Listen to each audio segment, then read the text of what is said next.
This is Robert Englund, a famous American actor who played Freddy Krueger in the well-known horror film A Nightmare on Elm Street from the 80s. Robert Englund, in the role of Freddy, scared and murdered a neighborhood by entering their dreams. Despite that, it is by no means the Englund that has caused the most fear or the most nightmares. The true terror of every amateur chess player is the Englund Gambit. In this series of videos, we will learn how to defeat him so we can sleep peacefully at night with a few more ELO points in our pocket. First, let's look at the dangers of the Englund Gambit and the traps it hides. Englund Gambit is an rarely chess opening that starts with d5 e5, played for amateur players normally in blitz games. If white plays carefully and stays out of trouble, he will soon gain a big advantage. Black's idea is to avoid traditional closed queen's-pawn games and instead opt for an open game that offers tactical opportunities, albeit at the expense of a pawn. First, let's look at the traps of this first variant. After e4 d5, with white, we accept the gambit without fear. Black immediately tries to pressure the d5 pawn with the knight and later the queen. We will defend the advantage pawn with the knight on f3 and the bishop on f4. Black begins to set traps that can be very dangerous for amateur players in blitz games. Queen to b4. Black checks, threatening the bishop on f4 and the pawn on b2. The only correct move for white is to cover the check with the bishop on d2. The queen captures the b2 pawn and sets up a new trap. If we move the bishop to c3... No, God! No, God, please, no! No! No! No! If we move the bishop to c3, threatening the queen and protecting the rook, the game is lost and Freddy will appear in our dreams.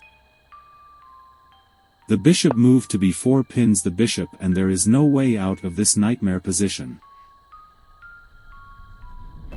Exchanging bishops, the knight recaptures the bishop, the queen threatens the rook and the knight could enter c2 with check.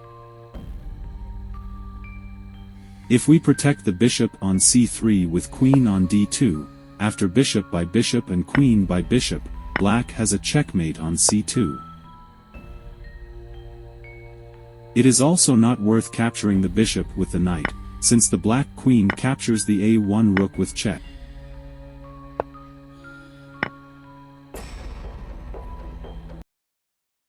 Beating the Englund Gambit.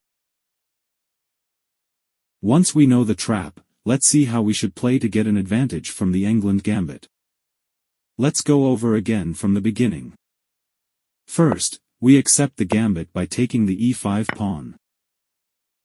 After black's pressure on the e5 pawn, we defend it with the knight on f3 and the bishop on f4. After the queen's check on b4 threatening the bishop on f4, we defend with the bishop on d2.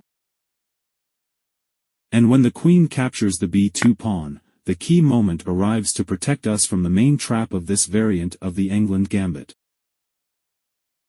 Knight to c3. Remember this move if you don't want to meet Freddy. Normally, black's players will continue to move the bishop to b4, but without the same effect. Rook to b1, expelling the queen to a3.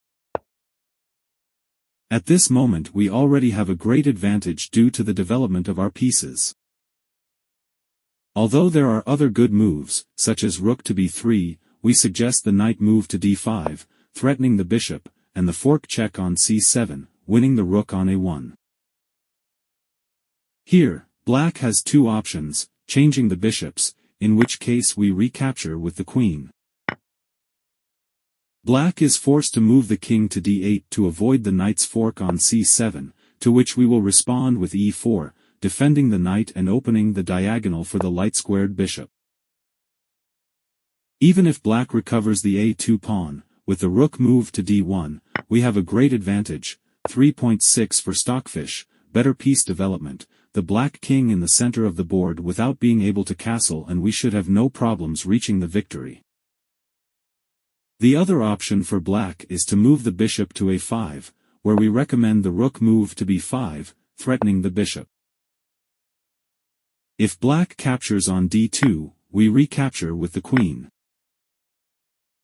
Black will have to move the rook or king to avoid the knight's fork on c7, to which we can follow with c4, protecting the pieces and the a2 pawn with the queen.